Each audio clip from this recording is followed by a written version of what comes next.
Denise. Denise. It's Denise.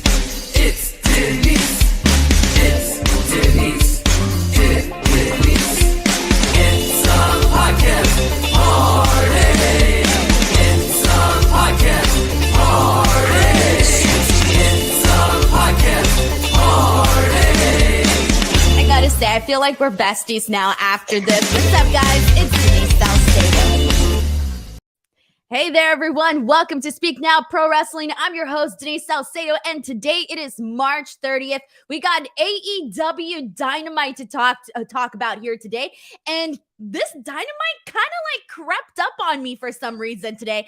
I just kind of feel like this episode of Dynamite, like there wasn't a lot that was promoted ahead of the show. Like there were a couple of matches that were promoted, and then a lot more that was announced like literally today on social media. So I was kind of like, all right, here we go. Like I'm ready, but I wasn't really expecting like a crazy show or anything by that means.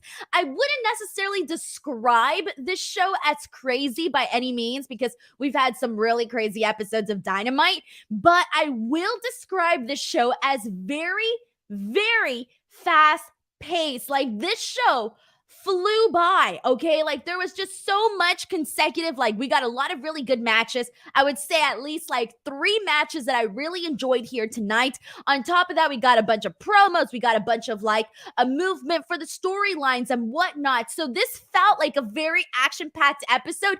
I sat down on my chair for Dynamite, and then next thing you know, I look up and I'm like, oh my God, I got a show to do. So we got a lot to get into here. But before I do kind of give you guys, you know, the lowdown on everything that went down, I want to give you guys a couple of updates because as you all know, these next couple of days are going to be absolutely ridiculously insane. In fact, this face that you're seeing right now is the face of stress. Okay, if you guys can't tell, I am beyond stressed out. And by that I mean it's a good thing, by the way. It's a good thing. Tomorrow morning I fly out to Dallas, Texas. I will be arriving tomorrow. I will be at GCW Joey Janela Spring Break 6 Night 1. On top of that, on Friday I will be at the WWE Media Junket. I will also be at Ring of Honor Supercard of Honor, and I'm very excited for that. That is going to be my official Ring of Honor debut, and I have been told, I recently just found out that I'm still not exactly sure like what my role is going to entail, like what I'm going to be doing, but I was told that from the looks of it, my part will be on the pre-show, and I might be doing some interviews as well that may be airing on the actual broadcast. I'm still not entirely too sure, but you can definitely expect to see me on the pre-show as of right now. I will update you guys on Twitter and give you guys like more updates in terms of like when I'm actually popping up on the show and, you know, all of that good stuff so you guys won't miss the debut of Denise in Ring of Honor. So yeah, so that's happening. And then I got a couple more stuff lined up. On top of that, Jesus, Saturday, Mission Pro Wrestling. I will be there doing commentary. Then there's WrestleMania. Then Sunday, there's WrestleMania again.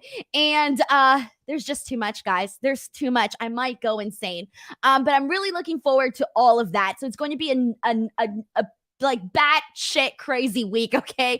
But on top of that, today, if you did not go and watch my stream today at 1 p.m. earlier today, I did a live stream with none other than Dave Meltzer. We did WWE WrestleMania 38 predictions that happened earlier today. It was so much fun, guys. I think we talked about for maybe like an hour and a half, and he really just provided, as you guys know, so much insight. So it was really cool to be able to, you know, talk to him, and he really broke down the card and gave a lot of information about the matches, about the builds, about the stories, about where WWE may be headed. So you can definitely check that out. There was hundreds of people watching that stream, which was really cool. And you can watch that over on my YouTube channel, youtube.com/Denise Salcedo. But now that I've taken care of business, let's get into these super chats. I'm seeing them roll in, and then from here, we'll go ahead and start talking about this show. So we got our first super chat of the day from Reggie Simmons. Reggie says, I have no idea how you're going to survive work this overly abundant week in wrestling, but we wish you safe travels and much success. I'm not gonna lie to you guys. I'm really regretting my dinner today. I had a quesadilla from Chipotle, and I started getting all of this information that I didn't have, and I started getting it as I was watching Dynamite today. And I swear to God, like my stomach, oh man, I'm so nervous, guys. You don't even know. But thank you so much to Reggie Simmons for that super chat there. We got another super chat from Lake. Lake says, very happy for Toni Storm, but good lordy, all these pile drivers. We're going to talk about Toni Storm. She is the big, she's the big news for today, guys. We'll get into her in just a second. Simon Renshaw sends in a super chat. Simon says, is it just me or Jay Lethal need a new finisher? That handspring ain't working. Congrats on all your bookings. Thank you, Simon. We'll talk about Jay Lethal in just a second because he had a banger of a match, and we'll get right into that. Thank you so much to Simon for that super chat. So here we go, everybody. Let's do this. We kicked off the night with a match that was announced today, I believe, if I recall, and it was Max Caster versus CM Punk. Now, I'm a fan of the Acclaimed, and, we've been seeing Anthony Bowens a whole lot in, in-ring action. Tony Khan did say that he is, kind of going through an injury right now. So I really did like that today we got to see Max Caster in action and kind of see what, he can do in singles action and whatnot. So for me, this was a really fun matchup just to kind of see how they would, work together, how they would intertwine in the ring together. And everybody could not wait to see what Max Caster was going to say about the whole Will Smith controversy in his rap today. And he did have an interesting little line where he said, quote, I am like Will Smith. I'll slap you if you're smiling, but you, and this is the part that somebody here can correct me. I don't know if Max Caster said bit or hit, but he said, I'm like Will Smith. I'll slap you if you're smiling, but you look like you bit more rocks than Hunter Biden with your messed up teeth. Unless he said hit or bit. I didn't get that last portion, guys, but he did get the Will Smith line that everybody was waiting for here today. On top of this, one of the things that I personally enjoyed from this match itself was really just Bowens on the outside of the ring, just like really hyped up for Max during this. I think he added like a whole lot to this, but this was a fun little matchup. CM Punk obviously got the win with the Anaconda Vice. Good little win, good little opener.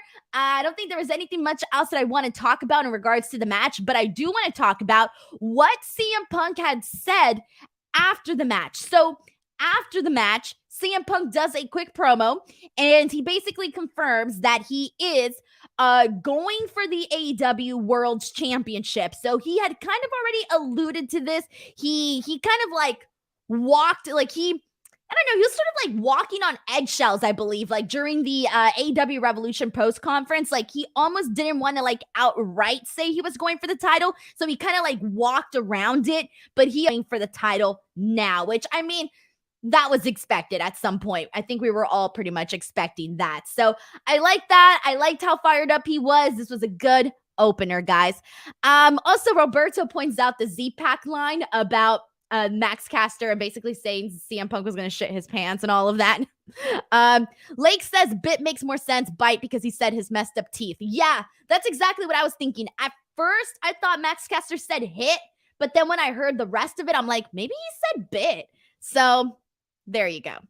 Alrighty, let's go ahead and see what people are saying here about all of this stuff. We actually have a super chat, and this is from Sebastian McCulloch. Thank you so much to Sebastian, who says, I was hoping TK would come out during Undisputed Era celebration and take the belts away to show that WWE bull wouldn't fly in AEW. We've only seen TK when he comes down on screen. It's like a select few times. Obviously, the last time we saw him on screen was when he made the big Ring of Honor announcement. But yeah, thank you so much to Sebastian for sending in that super chat as well. Thank you. Bruce LB says, No, he said hit. Smoking crack messes up your teeth. Thank you for letting me know. I really was not too sure on that. I appreciate it.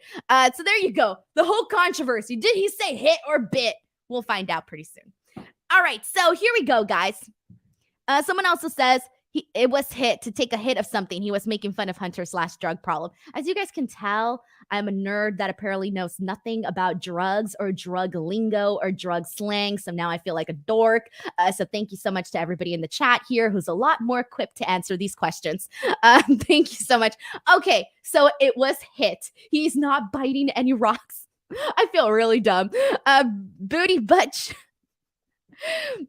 Cheeks here sends in a super chat saying, hope you had a fun and safe WrestleMania weekend. Do not envy you on dealing with that Dallas traffic, though. Is the Dallas traffic bad? I've only been to Dallas one time, and it was a long time ago, so I don't remember. But I deal with Los Angeles traffic like every day of my life. So traffic now is just a part of, everyday living. Pile Driver Finisher sends in a super chat saying, keep up the good work, Denise. Thank you so much to Pile Driver Finisher. I appreciate that. Sal P says you can't be Hollywood and not know drugs. You got me there. Wait, did I click on the wrong? Hold on. I think I clicked on the wrong comment. Someone's comment. Here we go. Sal P. There you go. I want to make sure your comment gets appreciated on screen time. Alrighty, guys. Moving on from this, we got a backstage segment with MJF and FTR, which I absolutely loved because this kind of weaved in throughout the show, and we saw a lot of, MJF, Pinnacle, Wardlow stuff incorporated throughout. So, oh my God, this was hilarious. So we got a backstage segment with MJF and FTR, and they're basically talking about, MJF is talking about he doesn't want to hear the name Wardlow anymore. We all know their beef. We all know that he's banning him from AEW. He owns Wardlow, so to speak, and he doesn't want Wardlow on television. He wants, his career to essentially go nowhere. That's what we know. So he basically says, don't say the name Wardlow anymore. They had his pictures all over the, ringside. They had his pictures, like basically the security cam type photos where they're like, if you see this person is banned from here. We've all seen, it's the shoplifter photos. There you go. He has those all over. They're plastering them all over backstage too. So that was pretty funny. A nice little touch there, which I appreciated. But there's this moment as MJF is, rattling on. FTR looks very frustrated. FTR doesn't have the same facial expressions that they normally do. In fact, they're kind of looking very, very irritated at MJF. And so MJF senses that. FTR then tells MJF, like, hey, man, like, we don't want to be put in the middle of this. Wardlow's our boy. Like, we don't want any beef here. Like, can you please settle this with Wardlow? We're, sort of being put in the middle, etc. And then MJF, like a savage mother effer, he basically says, yeah, well, Wardlow, I didn't want to tell you guys, but Wardlow has been talking shit about you guys like all the time.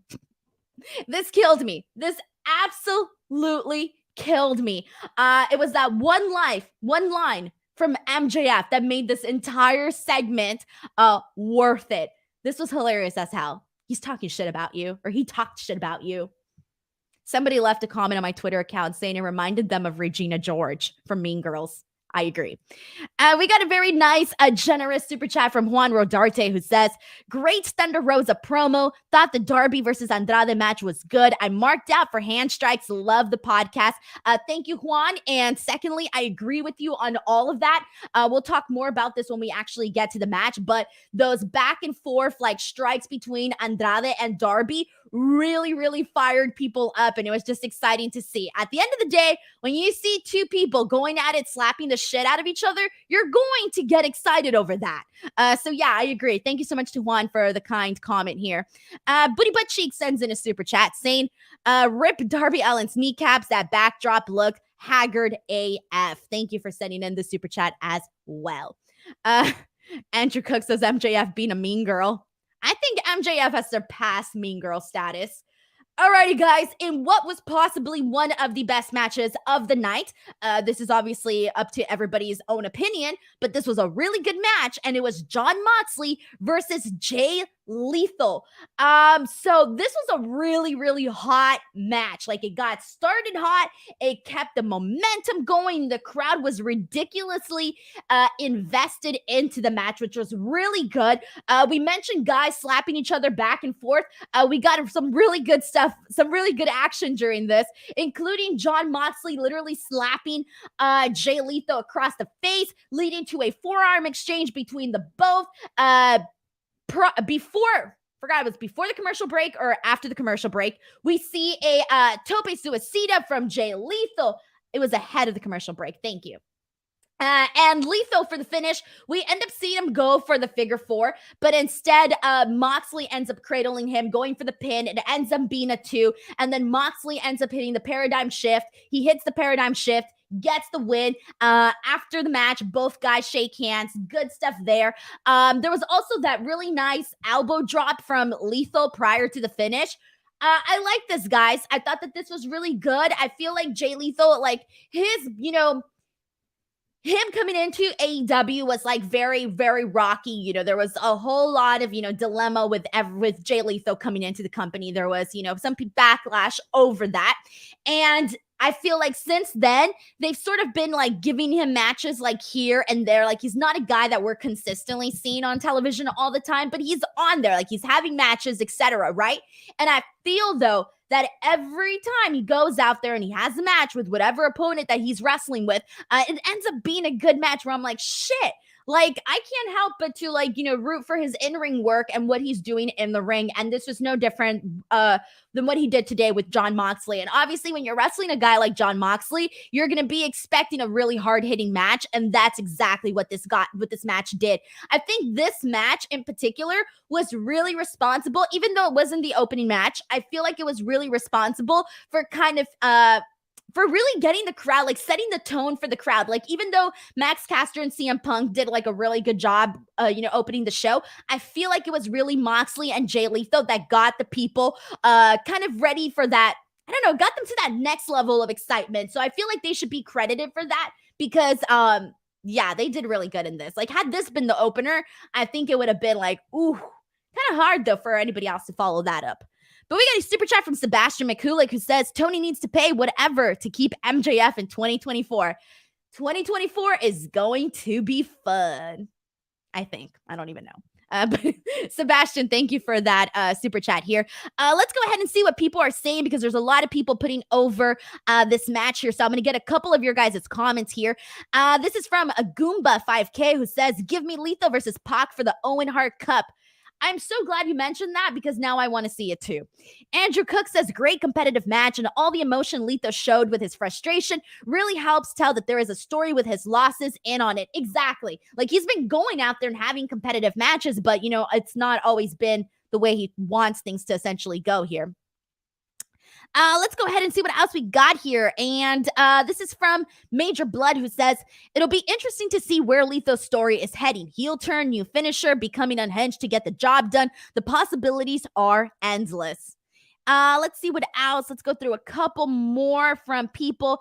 This one's from Stephen May who says, Mox literally sold the shit out of everything, but yeah, Lethal is buried. Justin Martin says, fantastic match. I'm interested in the story they're telling with Lethal. These big losses are eating away at the nice guy image he came in with. He did come in with that nice guy, maybe not the nice guy image, but the very like polished, I'm a respectable, type of guy. Like, yeah, that's how he presents himself. Like, that's his aura. That's how he came across to, like, when we were doing that, like, media scrum interview when he made his debut. He asked, like, the very, like, I don't know. If Jay Lethal wasn't a wrestler, I can imagine him like with his presence, like as a banker or something, like that kind of energy, that kind of vibe. I don't know how else to say it, guys. Alrighty, so let's go ahead and continue on from here, guys. After this, we got FTR versus the Gunn Club. This was all right. We got MJF on commentary during this. We see Billy Gunn get involved during this match. Really, the only parts that I loved from this match was honestly just seeing Dax Harwood kick the living shit out of the Gun Club. Like, there was a moment where, he's punching them, he's hitting them with the forearms, he's clotheslined Austin Gunn, like, hit him with such a brutal clothesline. I really like that here. But after this, we basically end up going to the out to like the concessions area where, all the people, do their thing and then they shop for merch and all of that, right? We end up seeing Wardlow come straight into the arena, didn't scan his ticket at the barcode, didn't get checked at the metal detector, none of that. What is up with this stadium? Just kidding. Anyway, so he comes in, full on anger blazing, guns blazing. There you go. He comes in, we know that MJF is trying to keep him out, but we're not going to keep Wardlow out. We were all expecting for him to try to get into the arena somehow. So he did. So he comes in, security's going after him. He grabs one of the security guards, power bombs him onto the table that doesn't break. And then immediately after that, he makes his way down the crowd. He's taking out a couple of more of the security guards. And I'm thinking, all right, he's going to make it. He's going to make it. He doesn't. Eventually, he gets attacked by like 50,000 security guards. They all hold him down, keep the beast man down. I like this. I bloody love this. Like, this is what I want to see. Like, if a guy is banned and cannot come into the venue, what I want to see is him finding ways to get into the venue and then to be, escorted out, but in a way that isn't like, I don't want to see like two little security guards keep a big ass Wardlow down. No, I want to see a shit ton of men going out there trying to keep Wardlow away because it makes Wardlow just look that much better. Like, it makes him look more like a beast, more like a monster, but also more like a badass. So for me, I've been loving these little things where like Wardlow is being held down. I'm a fan of that. Quickly after this, we get back to the match in the ring, and we end up seeing FTR hit the big rig, and they end up getting the win here. This was good, guys. This was good. MJF is obviously, there's a little tension now in the Pinnacle between FTR and MJF because FTR was pretty upset at how Wardlow was taken out by security. Again, basically saying that, that's their boy and what the hell.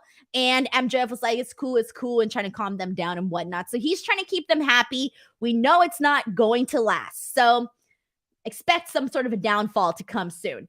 Alrighty, from here on out, we got a super chat. This one is from Real Country Videos, who says, when the table didn't break, when Wardlow power bombed him, ouch. Great job, Denise. Thank you so much for that. Yeah, man, it is what it is, right? Tables didn't break. Oh, wow. What can you do? But thank you so much for sending in this super chat here today. Alrighty, let's go ahead and get some more comments here. And this is from Doppelganger399, who says, Wardlow not being under AEW contract is not believable. I get it. You have to suspend your disbelief a little bit and really follow along with the storyline. MG says, shoot table. Our rig says AEW security needs hazard pay. I love that. All right, let's go ahead and continue on from here, guys. Doppelganger399 says AEW security has had a rough few weeks. Oh, man, that's funny. All right, let's continue on from this here. After this, we got the Jericho Appreciation Society. This was funny. There was this opening line from Chris Jericho where he says that everybody all over the world has been wanting to join the Jericho Appreciation Society. He mentions other wrestlers wanting to join the Appreciation Society, and he says that dirt sheeters have been wanting to join the Jericho Appreciation Society. I like those shots. I thought that was very hilarious.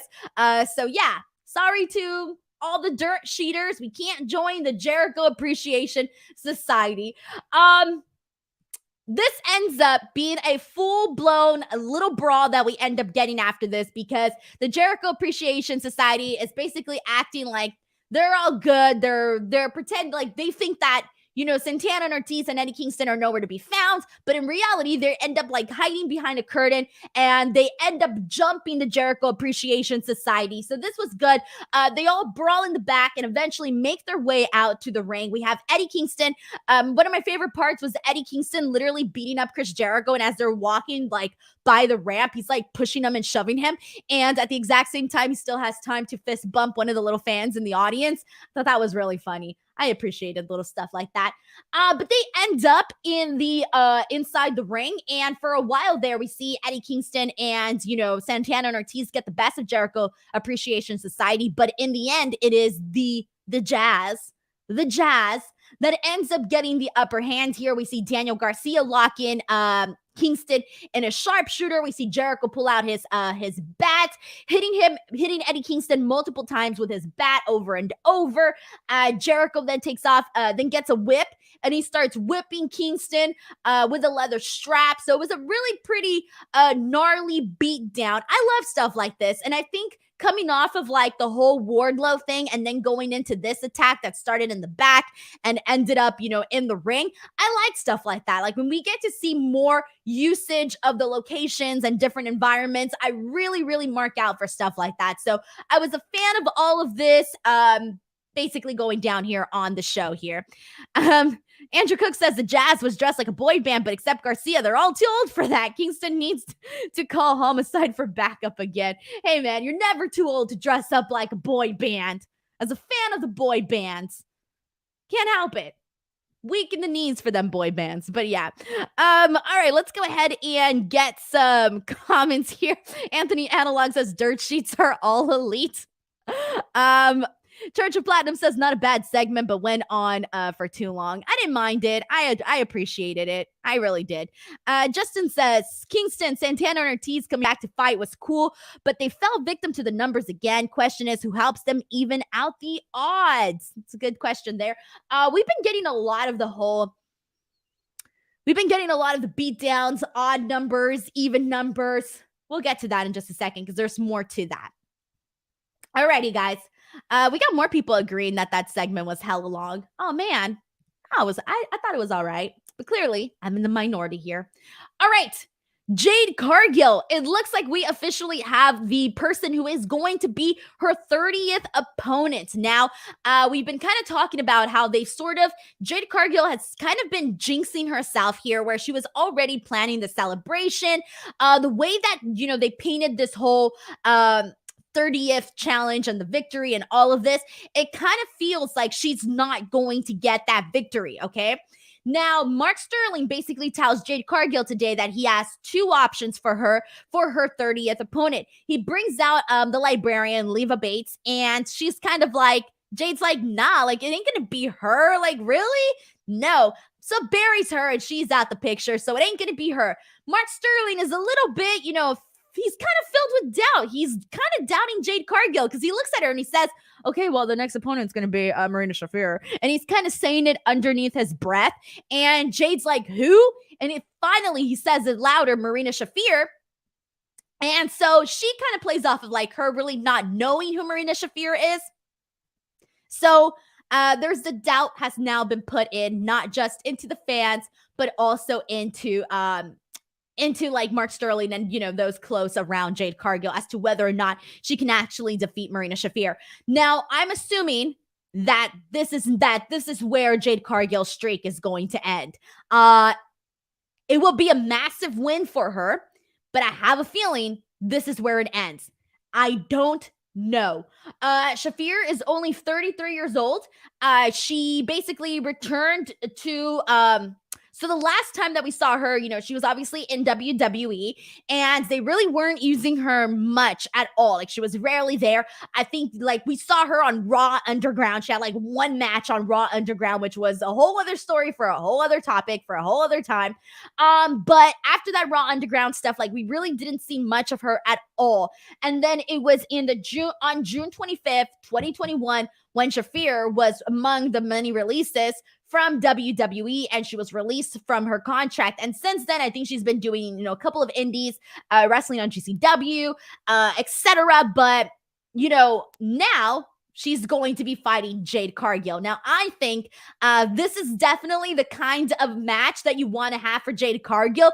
And if Jade Cargill is going to finally take a loss and it's going to be to Marina Shafir, I feel like that is the best way. If they're going to enter streak, that is the best way to end it with a competitor like Marina Shafir, because that is more believable than if it were to be, I don't know, some other random person. So personally, I kind of like this, and I'm excited to see where this is going afterwards. So thoughts on Marina Shafir being Jade Cargill's opponent? Go ahead and send them in, guys. Let's see what people are saying here. We got people saying that they don't think Jade is going to lose from here. Heckman says this would be a massive win for AEW Dark viewers. She had been tearing it up on Dark. Let's see what else we got here. This is from Major Blood, who says, the thing is, if Jade doesn't lose here, who would be able to take the title off of Jade? She's practically run through the roster. Yeah, she pretty much has. I mean, we'll talk about the new addition to the women's roster in just a second. That could be an option, but I don't know, guys, because they've put so much effort into Jade Cargill, and they've put so much, there's a lot riding on Jade Cargill and what kind of star she's going to be. Like, AEW has really put all of their, eggs into her basket. So I'm expecting this to be something of a big deal when she does lose, or if she does defeat Marina Shafir, it's going to be a big deal. Like, I feel like it's going to propel her to get a victory over Marina Shafir. I think will propel her into that, next level, which I don't even know what the next level is anymore, but yeah. All right, and this is from Pomi Wrestling, who says, Marina Shafir had a really good match against Chris Statlander on Dark a couple of months ago. I don't think she'll win, though. I didn't see that, so I can't even say yay or nay, but I'm assuming that it was good, considering that she was in there with Chris Statlander, but I don't get to see Dark as often as I wish I could. Alrighty, our rig says Jade needs to hold the title for another year. We got, this is from Mama Jesky, who says, 2 weeks in a row, awesome Dynamites. The best episodes are similar to the last 2 weeks, where great matches are given time and the promo segments are quick but effective. Agreed. I love when the matches get time, and yeah, I can't disagree with that whatsoever. You nailed it right on the head there. Eric Louise says, don't let Jade lose now. Final Act says Jade loses, but a swerve in the contract was that it's a non-title match. Yeah, I like all of this. So I feel like a lot of people here in the chat are kind of assuming that Jade is not going to lose. I have a feeling this is going to be it, but we'll see. Alrighty, after this, bless Wheeler Yuta's heart, guys. Bless his cotton socks, because he got the living shit beat out of him by Bryan Danielson. And I mean beat by Bryan Danielson. So we got Bryan Danielson versus Wheeler Yuta. And I told you guys, I told everybody here, I literally feel, and I've said this before, but this is how I imagine it. Bryan Danielson holding up his little pad and saying, TK, this is who I want to wrestle today. This is who I want to kick today, etc. Today was Wheeler Yuta. And obviously, they've been telling this whole story with Yuta for a bit now. But today, we essentially got, this was really fun. I like this just because whenever Bryan Danielson is literally beating the crap out of anybody, I really enjoy it. And this is not to say that Yuta didn't get any offense in, because he did. But the best parts of this match was when he was getting killed. And I like Wheeler Yuta, bless his heart. But anyways, Bryan gets Wheeler with multiple kicks to the midsection, right at the top. There's a moment where Yuta locks in like an inverted figure four, which was very nice. Really like to see that. There's also another moment where Bryan Danielson is literally like carving elbows into the chest area of Wheeler Yuta. The guy was already pink, and Bryan Danielson just really kept adding to that. And then Bryan got him with a running knee strike straight to the face, kicking the poor guy's lights out. And then there was also another moment which I really loved, because Wheeler Yuta spits in the face of Bryan Danielson. And even though the camera, they didn't capture like a close-up shot of it, it was kind of a far away shot, you can still kind of see a little bit of like the snot on Bryan Danielson's face. And so like that kind of triggers him. And like, how he does all like, stomping on someone's face. This time, I feel like he did it extra harder with the snot in his face. And he's like, F this guy. Oh, that was really good. Like, chef's kiss for a beat up. I was definitely there for that. After this, he hits the God style pile driver, gets the win. This was a really, really fun match, particularly, especially those last couple of minutes, which I just mentioned. Really, really liked it. Let's go ahead and see what we got here, guys. This is from Leonard Aarons III, who says, Wheeler got stomped down and he probably got more out of this than he may have if he won. That's true. Fans are clearly getting behind Yuda in a major way, and it's great to see a star is being made. This is also true. They showed a lot of the fan reactions during, some of the moments where Wheeler Yuda got hot. And, people were buying a lot of what he's doing, and it's not an easy thing. Like, you're going up against Bryan Danielson, like, heel or not, like, whether or not Bryan Danielson is a heel or a babyface, like, going up against Bryan Danielson, you're gonna have a challenge in front of you. And so the fact that he was able to get over, and like Roberto here points out that he's earning his stripes, people are seeing that, people are taking notice. So that is definitely a good thing for him. And let's go ahead and see. This is from Justin, who says, this match was brilliant. It absolutely elevated Yuda while proving Bryan is still the master. Pomi Wrestling says, Yuda has been killing it since 2022. Since his January match against Motsley, he's finally leveled up. Random recommendation, a week before that Moxley match, Yuda had a banger on Dark against Penta. You know what, Pomi, I appreciate you. I feel like you're the person that always watches the stuff that I don't get to see. Thank you very much, because I know last time you were also pointing out some of the good stuff from A-Kid on NXT UK. I remember that stuff. It's all in here, guys. It's all in here. But this is a super chat from Austin Baker. Thank you so much to Austin, who says, what happened to Lee in this story?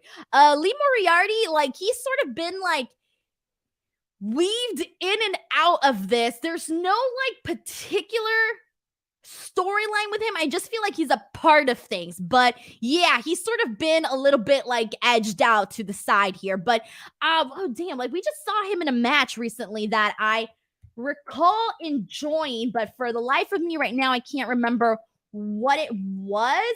But there was a really good match that he just had. Give me 1 second, guys. Let me pull this up here. What was the freaking match? Oh, it was Bryan Danielson on Dynamite in February. I really, really liked that match. But yeah, after that, we haven't really, seen much there. But yeah, figures that it'd be against Bryan Danielson. I'm like, I knew it was with somebody. Who was it? It's Bryan Danielson. It's always Bryan Danielson. Alrighty. Moving on from here, guys. We got the Adam Cole celebration for his supposed title here, that he comes out all ghetto with the freaking title and he puts duct tape on it and has his name on it, Adam Cole written in a black Sharpie. I love that. It's the little things, guys. I marked for the little things, and I marked for that. So that was funny, but basically they have like this little supposed celebration, even though they stole the titles. They stole the titles from Paige, Luchasaurus, and Jungle Boy. Okay, so they opened this little box that's supposed to be like coming out with the balloons, and like 2 balloons come out of that. Literally like 2 balloons. That was pretty funny. But Adam Cole basically says that, Luchasaurus, Jungle Boy, and Hangman Page aren't there because they're embarrassed. They're embarrassed that they took the titles. And even though a lot of people were saying that they stole the titles, that they didn't steal the titles, they took them because you can't steal something that belongs to you. That is their rationale. So on top of this, there's a moment where Kyle O'Reilly says he doesn't feel good. Maybe he had too much champagne in the back. And then like he randomly like sits down on the ground. I was like, where the hell is Kyle O'Reilly going with this? I'm still not even sure why he really did that. But anyways, that was pretty funny too. But after this, we have Adam Page coming in in a white car with like horns. Kind of reminded me of JBL, but he comes in with the car and he ends up going in to attack Adam Cole. And then Jungle Boy and Luchasaurus come out to help him out, and they beat down Red Dragon. So we get a nice little, brawl between these guys here. So I like this. I liked the irony of how tacky this celebration was, coming out with tape on the belt, with the little broken down box and, the little balloons. There's a lot of irony in the celebration for stolen titles. Good stuff. We got a massive super chat from Bridget Hewlett. Bridget, who has been extremely generous on the show. Bridget, your support does not go unnoticed. Bridget says, safe travels to Texas. I know you will rock this weekend. God, I hope so. I really, really hope so. I am a nervous wreck, everybody. Like, I've been so nervous about this weekend, mainly because there's just so much happening that I'm like so scared that I'm gonna mess things up, or I'm gonna do or say the wrong thing, and you know how that is. So I'm just like praying, fingers crossed, just go out there, pretend you're on your stream, have a good time. I'm just gonna go out there, have a good time, and do my job, and that's the best that I can possibly do. So thank you so much to Bridget Hewlett for sending in that very, very massive super chat here. Haji Galashi says, Denise, they didn't steal the titles, they took them. Oh, I was paying attention. Alrighty, guys. So let's see what we got here. Dale Arazi says, I didn't get Kyle, but I started to laugh when he sat down. Yeah, it was kind of random, but it was funny as hell, though. And he got me a really good meme, guys. I posted a like dumb joke on Twitter, basically saying like when people force you to be socialized, and then posted the picture of Kyle O'Reilly like sitting down. Yeah, that tweet popped off. It really, really did. Andrew Cook says, I'm not feeling this angle. Ready for them to move on. The Cooch 97 says, everybody waiting on Kenny. By God, Omega to return to continue with the storyline. Well, I mean, Tony Khan did mention that in regards to like the trios title. He's not ready to bring that back until Kenny Omega is back. But, you know, Kenny Omega still has a lot of, you know, stuff. Well, from the sounds of it, from the last interview that he did with Dave, he did mention, you know, he's still working on stuff and, you know, getting recovered and, you know, all tidied up and whatnot. All right, so here we go. Let's move on from this. So after this, we got the Thunder Rosa promo, and this was exactly what we needed to see last week. This was phenomenal. Thunder Rosa comes out and she basically, you know, points out the fact that she is, you know, the first Mexican-born person to hold this title, which is, you know, very, it's a big deal. Okay, it's a big deal. On top of that, she basically says that she not only wants to be the face of the division, that she not only wants to be a pillar, she says she wants to be the face of women's wrestling. And given right now how many like top women we have, you know, you can mention there's so many. On the WWE side, you got Becky Lynch doing her thing. You got Sasha Banks. You got Charlotte Flair. Over on Impact, you got Deonna Purrazzo, who's freaking killing it. Here on AEW, you got Britt Baker. You got obviously Thunder Rosa. So you got a lot of women who are, you know, all fighting to be the face of women's wrestling. So I really like that Thunder Rosa basically said, I'm not just going to be the face of this division. I'm going to be not just the face of AEW, but also like the face of all women's wrestling. So that was really cool. On top of this, she touches on what she was kind of speaking about before, which is basically saying that once you get to the top, you essentially have all of these bullies who try to knock you down. And Thunder Rosa basically says, and I freaking love this line. I love this line so much because I've been not using this line, but this is something that I've talked about before. When it comes to building a career, guys, there are people that are going to get successful that don't put in enough work, but somehow maybe they knew somebody, maybe they had connections, maybe they were, you know, rich and popular and famous already, and then they get opportunities, but they never last, right? The people that always last are the people who build foundations. And that's something that I've always believed in. So when Thunder Rosa basically said that she wasn't going to be a pillar because pillars get knocked down, that she was the foundation because you don't knock down a foundation, I was like, yes, hell freaking yes. This is something that I've personally been talking about in my own private life. And then Thunder Rosa said, like, you know, said something similar along the lines to this on Dynamite. I was like, hell yeah. So I really marked out for like that one particular line that she said. And basically said she's going to defend the title wherever need be. She wants to be a fighting champion. Cool, you know, and dresses Nyla Rose, etc. Fine. This is exactly what we want in, you know, the AEW Women's World Champion. Alrighty, guys, let's go ahead and get on to the rest here. And this is after this, we got the Young Bucks. FTR challenging the Young Bucks to basically see who's the greatest tag team of all time. They want to do FTR versus the Young Bucks too. We still don't know if they've accepted, but the challenge has been issued. Alrighty, now after this, let's get into the stuff that people want to talk about. And the stuff that people want to talk about is the new face that we are seeing on AEW. And that is Toni freaking Storm. That is right. So we all knew that, Tony Khan had made an announcement on Twitter that we were going to be seeing the Bunny versus a mystery person, and that mystery person was going to be signing with AEW, and this was also going to take part as the Owen Hart Foundation Women's Tournament qualifier. So this was a qualifying match for the tournament, and a lot of people, I really thought it was going to be Athena. I really, really did think it was going to be Athena. So I think part of me was like, oh, cool, it's going to be Athena. That was it. Like, I was really set on that being my prediction. When Toni Storm came out, I was legitimately surprised. Now, I already knew, and I don't know if I'm pretty sure this has been reported already.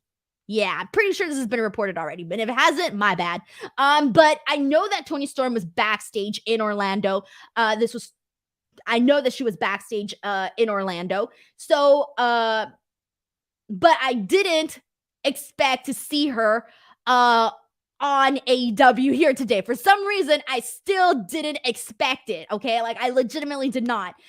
So I was surprised when she came out, and I was very, very freaking happy because there are so many people that fans are always saying, like, oh, this person's a star, person's a star, etc.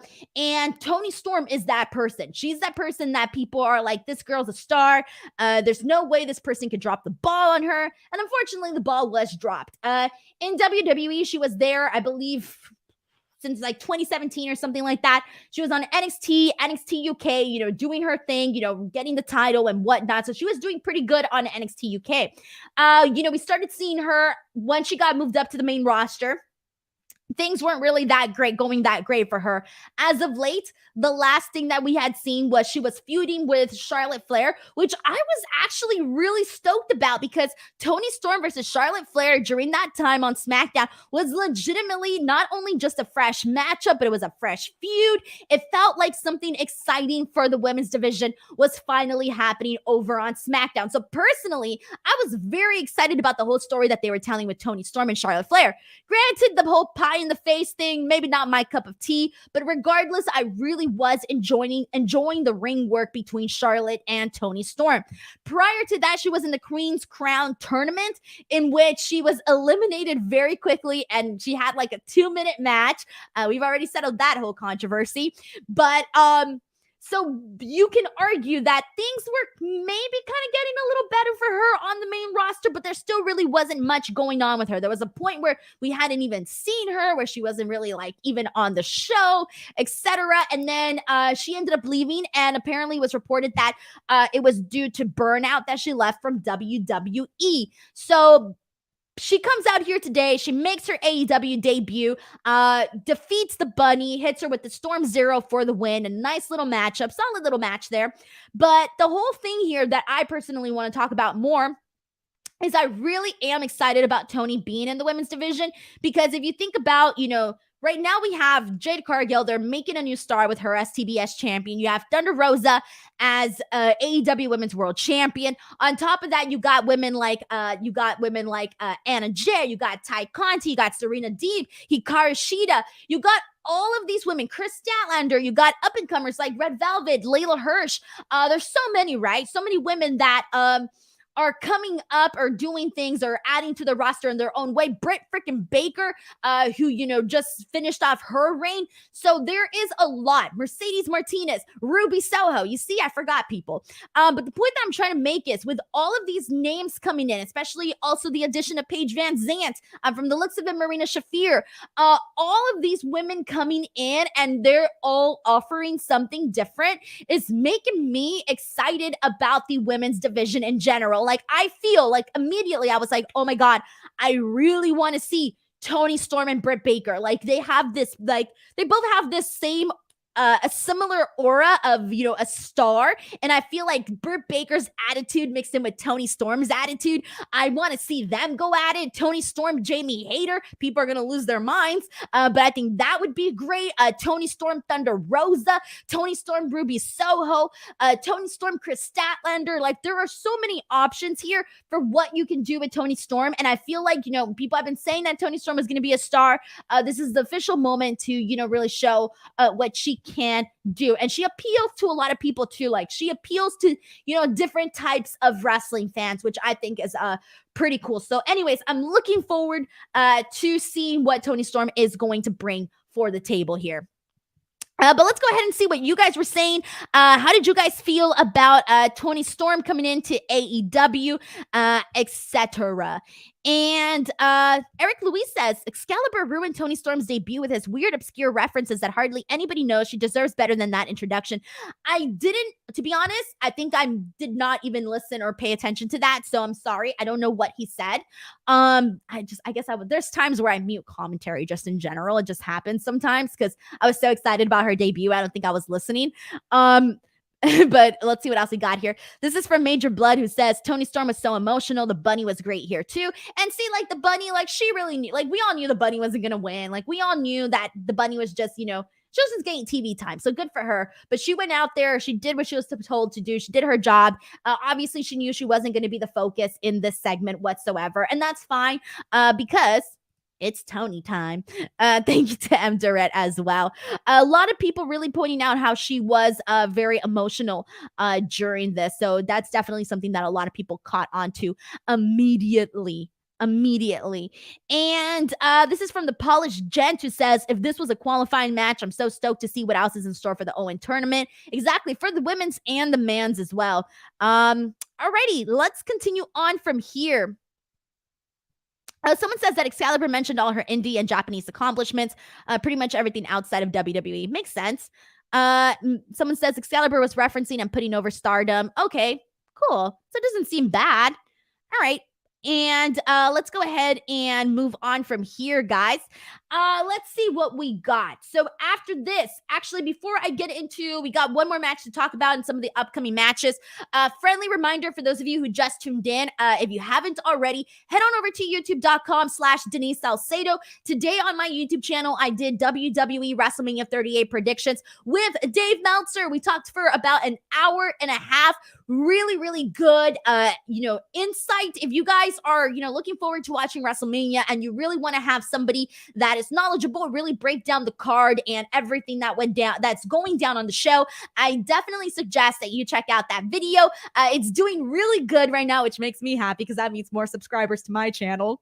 So go there, youtube.com/Denise Salcedo. But on top of that, guys, just if you haven't already, follow me on Twitter. I officially hit 60,000 followers today. My goal is to hit 100K by the end of the year, and I am determined. So make sure you guys follow me if you haven't already. On top of that, there's going to be lots of stuff being posted up from WrestleMania weekend. In fact, I'm going to blow up everybody's timeline with all the WrestleMania stuff that's going to be going down. Lake sends in a super chat saying, does the fact she used a pile driver like Danielson and Motsley hint that she is a member of Regal's stable? I don't think so. No, I don't think so. But I mean, it'd be cool, but I think she needs to shine on her own. She needs to shine on her own. Let her be a star. Thank you so much to Lake for also sending in this super chat. All righty. Amir says, Tony Khan, Tony Schiavone, Tony Storm, Tony Nese. So many Tonys. All righty. Let's move on from this. Next week on Dynamite, they officially announced a tables match, the Hardys versus the Butcher and the Blade. As you all recall, Jeff Hardy literally did like an awesome swanton onto both the Butcher and the Blade on last week's Dynamite, which was like a really good match. Or more so like a lot of really good moments that happened in that match. But either way, I'm looking forward to that tables match. I think it's going to be pretty good. And that was about it that was announced for Dynamite. But let's get into Rampage because the Rampage card is loaded. Now, as you all know, I'm usually here each and every single Friday to talk about Smackdown and Rampage, but I'm not going to be here this Friday since I will be at Ring of Honor Super Card of Honor. So if you come in here and you're like, where the hell's Denise? I'm so sorry. I won't be here, but I will be back afterwards. But I am kind of a little bummed out because I'm looking at this card and I'm like, man, it's looking pretty good. The AEW Rampage card. We got House of Black versus Fuego, Evil Uno, and Grayson. That's going to be all right. But Young Bucks versus Top Flight is going to be a spot fest, and I want to see that. And then Powerhouse Hobbs versus Keith Lee is going to be like, two big dudes beating the crap out of each other. I want to see that. Jamie Hayter versus Sky Blue. I adore Sky Blue. She is as cute as a button. So I'm really looking forward to that. That's going to be an Owen Hart qualifier as well. I'm assuming Jamie Hayter is going to get the victory, but I'm looking forward to still seeing this match regardless. So the AEW Rampage card is looking pretty decent. They also said Chris Statlander is going to talk, so that's also happening. So it's going to be looking like a loaded show. But they are going up against Ring of Honor, Supercard of Honor, which is also a stacked show. So pick your poison, whatever you want to watch. Christopher Marino sends in a super chat saying, so how long do you have from end of Mission Pro and start of WrestleMania? Honestly, that's not even my craziest day. My craziest day is Friday. I'm so stressed out about Friday, guys. I don't even want to think about it. I'm not going to think about it till Friday. But Mission Pro is actually going to be very easy. They're probably going to we're having a 3-booth commentary that day. It's gonna be Sam, me, and Veda. So I'm probably going to leave a little bit before the show. Don't worry, it's all been cleared. People know this. So if you don't hear me calling the main event or the semi-main event, it's because I probably left already to WrestleMania. So, but I'm gonna try to make the whole entire show. That's the good thing about working with good people, guys, is that they understand that your schedule is absolutely madness, and they're cool with letting you do things the way you need to do them. But yeah, that's not even the day that I'm worried about. I'm mainly worried about Friday. There's just a lot going on. I'm too stressed out to think about it. Eric Louise sends in a super chat saying, thank you for reading my comment, Tony Storm and Rosa. Hell yeah. Whatever they do, Tony Storm and Thunder Rosa. Ooh. Are you kidding me? It's going to be freaking great. Like, that's what I want to see. Like, I think that's all we want to see from, like, women's wrestling. We want to see stars go out there and kick another star's butt. Girls with attitude, girls that are fearless, girls that are good in the ring. That's what we want. That's what that could be. Thank you to Eric Louise for sending in this very generous super chat as well. All right, guys, let's go ahead and move on from here. So, after this, we got the main event between Darby, Allin, and Andrade, and this was really good. This got started before the bell even rang. Before the bell even rang, we had a bunch of brutal spots, which included Darby literally stomping on Andrade's back with the skateboard, literally riding him like he's a... Oh my God, what do they call those things at the skate park? Those things where the skaters ride. I'm not a skater. Moving on. Andrade tossing his body over the steel steps. That was really great too. And again, this all happened before the bell even rang. Once the bell rang, earlier someone mentioned on the super chats, and this was one of my favorite portions of this match too, was literally just seeing Andrade and Darby just literally slap each other back and forth. Both of them going back and forth was very enjoyable. Andrade taking off his belt and looking like he was going to use it, but Darby using it to trap his feet and kind of like take him out. That was creative. That was fun. Darby doing the crucifix off the top rope was very good too. Like that. We saw Jose, the assistant, coming out, but he's trying to come out and help Andrade, but he's quickly taken out by Sting. I love seeing Sting kick on Jose's butt. I feel like we've seen it before. I like it. Then we end up seeing the Butcher and the Blade come in. They get involved. They try to take out Sting. Then we see Darby do a crossbody to the Butcher and the Blade on the outside of the ring. Then we see Andrade ended up getting the win on Darby. And I like this too. I think Andrade getting the win felt kind of like a big deal. I was considering that he got the win during a main event here against Darby. I thought that was a big victory for Andrade, so I like that too. Private Party then comes out to, assist the AFO there. And then we finally see, poor Sting and Darby are pretty much outnumbered at this point. So we end up seeing... the Hardy Boys come in. They come in. They help them out. Jeff Hardy hits a swanton, and that's pretty much how the show closes out. So it was a lot of this person coming in, that person coming in. We see that a lot on AEW, as you all know. I just call them post-match melees at this point. And yeah, I think people are pointing out that this was definitely one of Andrade's biggest wins on AEW by far. YT says the way Darby landed on those steps and then slowly fell off, the side of those steps caved in. How does Darby just brush all that stuff off? I don't know. I'm thinking he has like a very high tolerance for pain. That's what it is. Darby is crazy. Darby does some crazy stuff. We've literally seen the man be thrown down steps, like concrete steps. Like there's no, like, how do you practice falling down like those concrete steps? I don't know. It's nuts. David Paredes asked, when is Miro coming back? I have no idea, man. They were doing all of those Miro vignettes for a good chunk of time. They were doing the whole, his promos against God, how he can't go back home because, he lost the title and his wife doesn't love him anymore. We haven't seen any of that as of late. I don't know. I don't even remember when's the last time we saw anything with Miro. I'm blanking there on that right now. But yeah, and Devin points out down the steps twice for Darby Allin. Super chat from Cameron Mumford, who says, hey, Denise, Dynamite was good, and as always, so was this post-show. Here's to you killing it in Dallas this weekend. Looks like it's going to be awesome for you. So jealous. Safe travels and have fun. Cameron Mumford, I adore you. Thank you so much for all the love that you always send in here. Alrighty, guys, that is it. That is a wrap here for today. I want to thank you guys so much, as always, for tuning into these shows. Next week, I will be back here to do NXT coverage on Tuesday, Dynamite coverage on Wednesday, and then next Friday, I will be back for SmackDown and Rampage. But until later, I will see you guys over on Twitter. Keep an eye out. You'll be seeing me pop up on shows, whether it's GCW, Mission Pro, or Ring of Honor. You'll be seeing me on there. But I will see you guys later. Thank you guys so much. Have a great week. Enjoy all the wrestling that you're going to be seeing. Bye, everybody.